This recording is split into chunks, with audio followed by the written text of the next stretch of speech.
Le prince poisson. Il était une fois, dans un royaume lointain, vivait un roi et une reine qui avaient tout le bonheur du monde, mais un seul. Mais quand le Tout-Puissant nous bénira-t-il avec un enfant?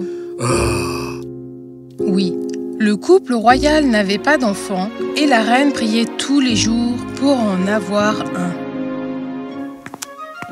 Et alors, un jour, quelques poissons furent apportés à la cuisine royale afin d'y être préparés pour le roi et la reine, quand tout à coup... Oh mon Dieu, quel beau poisson! Oh mon Dieu, monsieur, s'il vous plaît, épargnez-moi la vie. Hein? Tu peux parler?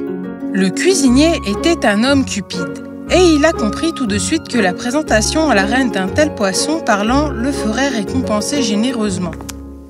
Ainsi, pour le plus grand plaisir de la reine, le poisson lui fut présenté. Est-ce que c'est un miracle? Ou vous pouvez dire que vos prières ont été exaucées. Les yeux de la reine se remplirent d'émotion alors qu'elle était submergée de joie. Elle décerna une récompense généreuse au cuisinier et commença à passer son temps avec le poisson. Tu sais, j'ai toujours eu besoin d'un enfant. Mais je pense que mes prières ont été exaucées. À partir d'aujourd'hui, tu es mon fils, et tu seras appelé le prince poisson. Merci, reine-mère. Les jours passèrent et la reine devint très friande de son fils adoptif. Tout le royaume le trouvait très amusant, mais personne n'osait en parler. Il se trouva qu'un matin, quand la reine se réveilla, elle vit avec horreur que le prince poisson était devenu trop grand pour revenir dans le bocal. Ah, servante! La reine fit faire ensuite un autre aquarium pour le prince poisson qui était devenu encore plus grand.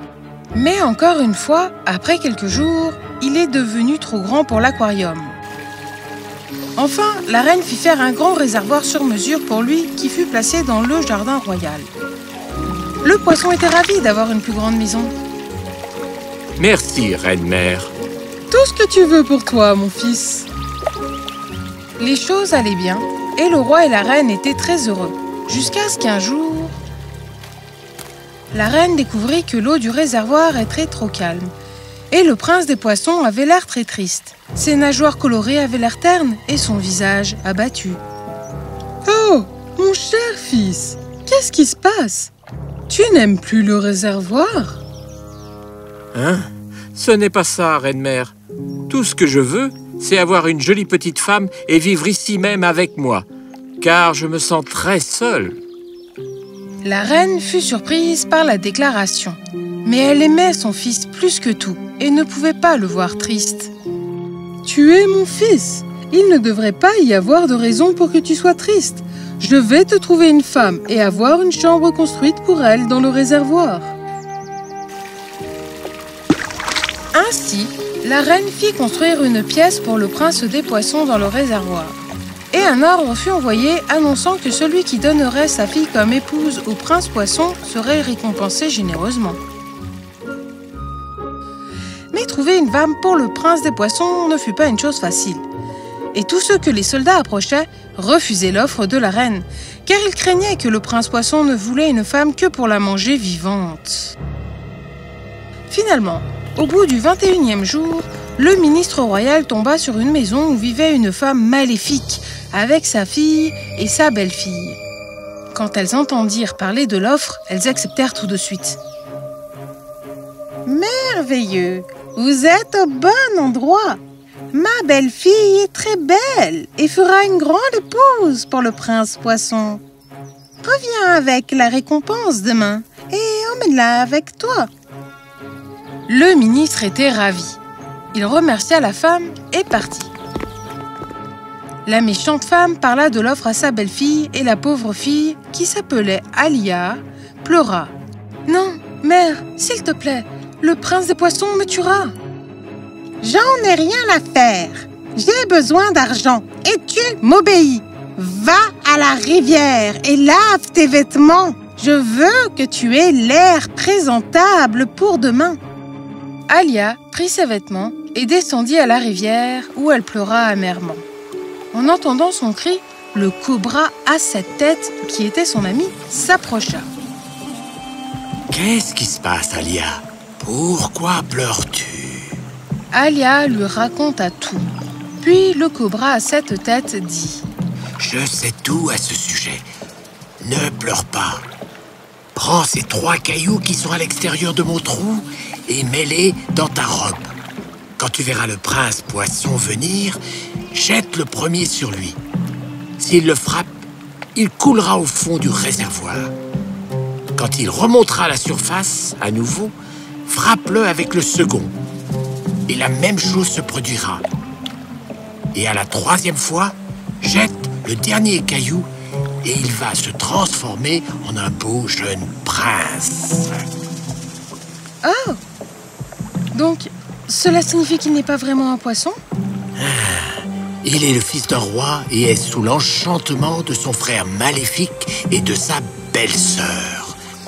Mais tu pourras briser l'enchantement comme je te l'ai dit. Oh, merci mon cher ami. Et ainsi, Alia sécha ses larmes et repartit le lendemain avec le ministre au palais où ils lui montrèrent une belle petite pièce qui avait été préparée pour elle à l'intérieur du réservoir où le prince poisson vivait. « Tu es la parfaite petite femme que je veux pour mon fils. » Alia aurait été très heureuse, car tout le monde était très gentil avec elle. Mais le fait de penser à l'idée de l'eau froide et sombre, sa crainte était qu'elle ne pourrait ne pas être en mesure de frapper le prince poisson avec des cailloux. Mais elle le laissa s'installer dans la chambre où elle s'assit et attendit longtemps, les cailloux à la main. Les gens regardaient avec impatience. Tous pensaient que le prince poisson se lèverait et dévorerait la pauvre jeune fille. Mais rien de tel ne se passa. Et le prince poisson ne vint même pas à la surface, même pas une fois. Fatigué d'attendre, tout le monde partit. Et puis vint le froid de la nuit sombre. Tout était calme et seul le bruit des grillons gazouillants pouvait être entendu quand, tout à coup, il y eut un bruit d'eau et de vagues clapotant dans le réservoir. Alia regarda apeurée alors qu'un énorme poisson remontait vers la surface et nageait vers elle la bouche grande ouverte. Tremblant de la tête aux pieds avec effroi, Alia jeta le premier caillou, qui descendit directement dans la gorge du prince poisson. Il coula comme une pierre. Mais alors, après 1 ou 2 minutes, il vint à la surface à nouveau. Puis Alia jeta le second caillou, qui frappa le prince poisson sur la tête et il coula une seconde fois. Cette fois, le prince poisson ne revint pas à la surface pendant un long moment. Puis, quand il le fit, il rugit de colère et chargea furieusement Alia. Alia était si nerveuse qu'elle faillit le rater de le frapper avec le 3e caillou, car il ne toucha que la pointe de sa nageoire. Cette fois, le prince poisson ne coula pas, mais se transforma en un beau prince. Vous avez brisé mon sort. Ah, je suis si contente que tu ne sois plus un poisson. Et je suis si heureux que tu ne sois pas blessé. Sortons.